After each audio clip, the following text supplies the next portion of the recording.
Hey there, and welcome to this session on the biblical principles that we can use to help deal with the challenges at the moment with the cost of living crisis. Well, we want to, the cost of living crisis is affecting millions of people across the world, and many people are doing it tough. So I wanted to share with you some principles to help deal with it, and principles from Scripture that I think will really help you address this issue in your own life if you are struggling at the moment with the constant increase in the cost of living. So a couple of principles I want to share with you. I've called it the 10 biblical principles you can go by. So the first one is in Proverbs chapter 27, verses 23 to 24. It says that we should know well the condition of our flocks and give attention to our herds.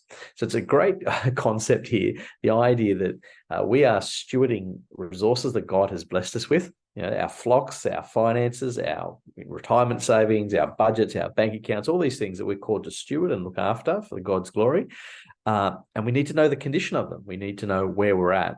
We also need to know the state of our income, how are we spending the money that's coming in? Now, all of us will have different sources of income, whether it's from government-related sources or from a job, from investments, etc. But you need to know the state of it, how much is coming in versus how much is going out. So the key thing here is having what I would call a spending plan, or if you want to use other similar language, have a budget. You need to have a budget in place, which simply outlines how much is coming in versus how much is going out. And the idea is you have a surplus.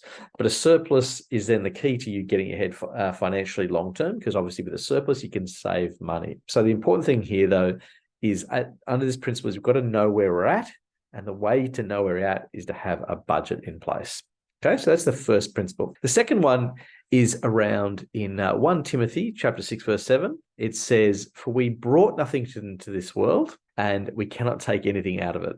This is a fantastic reminder of not only the brevity of life, but also on the need to have an eternal focus with our money, and in particular, how we spend it.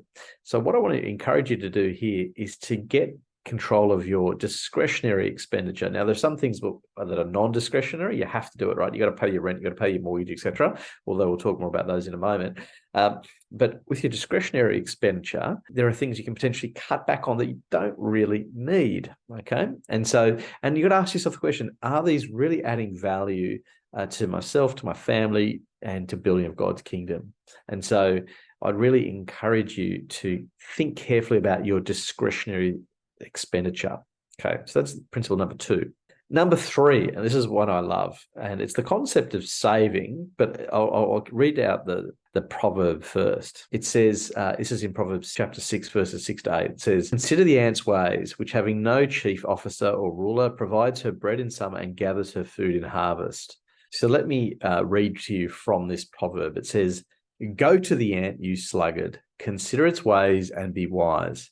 It has no commander, no overseer or ruler, visions in summer, and gathers its food at harvest." Now, this to me is a great concept of the need to save. Okay, so if we go back to that first principle of doing a budget, once you've done your budget, you can then work out, well, what can I afford to save here? Because we want to become more efficient, if you like, with our money. And what we want to do is look at ways we can save. And that could be by cutting out discretionary expenditure, which is principle number 2, or it could be all sorts of things. Think about our energy. Energy, of course, the cost is rising dramatically at the moment. Are there things that we can do to cut back on our energy expenses to reduce our overall bill?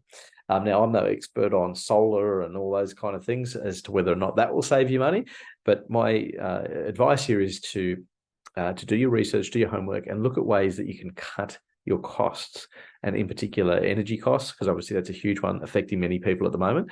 But also, really what we're trying to do here is save for the future. And to save in order to get ahead, you need to be able to build margin into your budget in order to be able to have surplus in order to get ahead and save towards the future. So consider ways you can save, energy being an obvious one. Shop smarter too, look for things that are on sale, on discounts. Obviously be careful because you want to buy quality. Don't buy lots of cheap things because they're cheap. You want to buy things that are going to last too and not wear out. So you've got to be wise with these sort of things. The obvious thing here is we want to save money. And of course, there may be areas in transportation where we can save money. If you think about it, if you've got a couple, maybe they've got two cars, maybe they can, as a family, that you could really cope with one. Okay, maybe a little bit more inconvenient, but you'll save a lot of money every year. In terms of insurance and petrol and all those sort of things. Cars probably cost a couple of $1,000s each to run each year. But then there could be all sorts of other areas. Maybe we can save money by using public transport or considering alternatives, carpooling, things like that.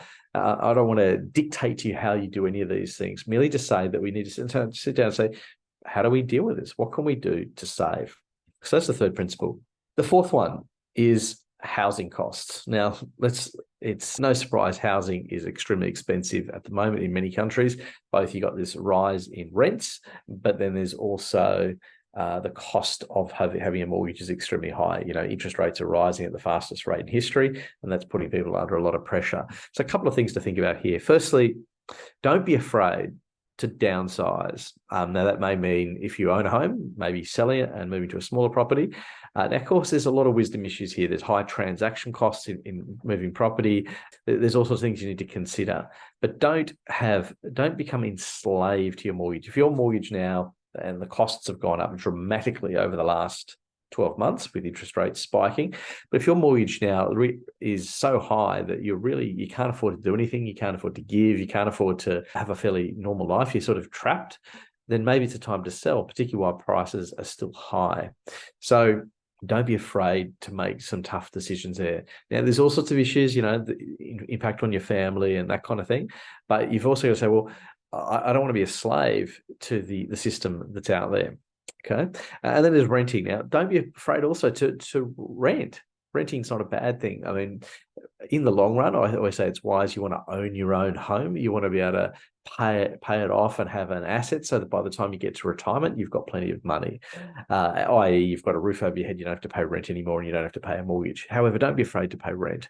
And of course, try and be conservative. Sometimes there's a temptation to rent a better place than we really need. Be willing to live modestly so you can save and get ahead. Then there's debt. Now, debt's sort of, if anyone's been following our ministry for a while, I love helping people to get out of debt because debt's such a massive issue. But, in Proverbs, it says to us, the rich rules over the poor and the borrower becomes the slave of the lender.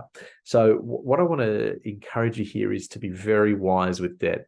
And look at how you can pay it off as quick as you can. So make a list of all your debts, start with the high interest rate debts first, like say credit card debt, and work your way down to the lower cost debt, such as your home loan, and have a deliberate plan to pay them all off, but to pay off, as I say, the high interest rate debts first, then work your way down towards the lower ones. And what we're trying to do here is get you out of debt as quick as you can and to help you not be enslaved. Be absolutely intentional about doing it, because also once you've really chipped away at your debt, you'll have extra money left over. So if you think about cost of living crisis, the quicker you can pay down the debt, quicker you'll be saving money. You'll be saving, you won't be paying interest, you won't be paying these kind of things. Of course, the quicker you can pay off your home, even better, then you've got all that surplus money. And of course, you can live more generously and do those kind of things. Keep that in mind, not having excessive debt. Then I love this idea of income enhancement. Now, there are a whole range of things we can do to increase our income. And I don't want to go so much into the nitty gritty of how you might go about that. But, in Proverbs 12, it says, whoever works his land will have plenty of bread. In fact, Proverbs 16, verse 3 says, commit your work to the Lord and your plans will be established. So the concept in Scripture of working is a really positive one. We were built and designed to work. We're meant to work, and work is a positive thing. In some societies now, it's kind of work hard, play hard, and all these sort of secular ways of thinking about it, or retire as early as you possibly can so you can have a good time. Well, you should be actually having a good time along the way, not when you get to 65, when you're starting to feel old. But the point being here is we can do things to increase our income. Okay, so it may well be a second job. It may well be trying to advance your career through education. There's all sorts of things you can do to try and grow the income that you have, rather than just staying where you are in a job that may not pay that well. Because you've got to remember, not all jobs witness high growth in their income, whereas some jobs, people have built a career over time. So maybe there are things you can do to enhance your income here. Just be wise about this, though. I believe you should be doing what you feel God is leading you to do, and you should be seeking God for that. Not everyone's meant to be in a highly paid job. That's not the reality. God's all calling us into different areas of the world so we can go and make disciples. And so if you might be in the right place to do exactly that. But what we want to do is make sure we're good at what it is that we're doing. And we want to make sure that we can enhance our income by being good at what it is that we do. And so we can grow and get promoted and all those kind of things in the roles that God's found, blessed us with. So enhance your income there. So that's principle number 7. Then there's principle number 8. And this is really around this issue of health. Healthcare costs are very large, cost of private health insurance, all these sort of things. And so I want to encourage you to think about your healthcare here. In 1 Corinthians chapter 6, verses 19 and 20, it reminds us that our body is a temple. In other words, we've got to look after it. So what I want to suggest here as a principle for saving money is actually you look after yourself. In other words, preventative healthcare. Eat well, you have good nutrition. Look at, when you're shopping, be careful what it is you buy. Make sure you're buying healthy food. Make sure doing lots of exercise, all those sort of things to enhance your health. Now, that doesn't guarantee, of course, that you'll never get sick. Healthy people do get sick from time to time. That's reality. And of course, sometimes, bad things happen to good people. So we're going to be realistic about these things, but certainly do what's in your control to be able to make good health decisions, okay? And to save money that. Treat your body as a temple and practice preventative healthcare. You'll save a lot of money that way. In fact, Proverbs 17 verse 22 says, a joyful heart is good medicine. So when we focus on the Lord, we focus on the amazing grace that he shows us, we can be very joyful because we've got a lot to be joyful about. And we also know, even though the world's getting more crazy by the day and you just see craziness going on everywhere, we can be joyful knowing that one day Jesus is going to put all things right and that one day we'll be in heaven with him if we call on his name. And so be joyful, have good health from being joyful. That's number 8. Number 9 is to negotiate expenses.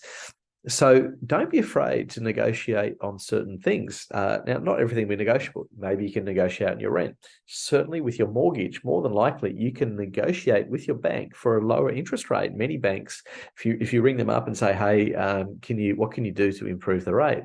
Most will do it. Particularly if they think you're going to leave. If they think you're going to switch to another bank, then they're going to lower your interest rate potentially. So you want to negotiate your expenses. Maybe whether say you can do it with your rent. Maybe you can look around also. You shop around for various expenses, whether it's energy costs, etc. But don't be afraid to negotiate. See if you can get a better deal for things. It's a good skill to have. It's a good sales skill. But if you do that, you might find yourself saving quite a bit of money here. So don't be afraid to negotiate. Then number 10 is to consider Social Security and those kind of things. Now, I'm always cautious with this one because I think there's some biblical principles where we've got to be careful not to be trying to think, what can I get from the government? What's the government going to give me? In fact, it should be, as Christians, what can I contribute to society? How can I make society be better rather than what can I take? However, the government is designed and God created the government as a system. Now, of course, it's not perfect in this world because of human beings. Reality is the government is there to contribute to the betterment of society and, having law and order and all those kind of things. So don't be afraid to potentially get help from government services that may apply in your particular situation. Okay. But most importantly, rather than relying just on government, and I really want to discourage relying on government, we always rely on God. But more importantly is to build a support network around you, okay? So as Christians, we are usually, we should belong to a local church, whether that's a host church or whether it's a normal institutional church that you go to on the weekend. Either way, whatever your model of going to church is, we need to be surrounded by other believers to be encouraged, to be encourage them, to serve each other, and of course to worship and glorify God. And so doing that needs to be done in community. And so in a community of faith, we can help each other out. When one falls, the other picks them up. Likewise in a marriage. So very important to apply these principles to our finances. So there's a couple, there's about 10 there I think I went through. You started, there's others we could talk about, but certainly I wanted to give this, in this short video, some snippets on how you can deal with the cost of living crisis. Hope that's of benefit to you. God bless.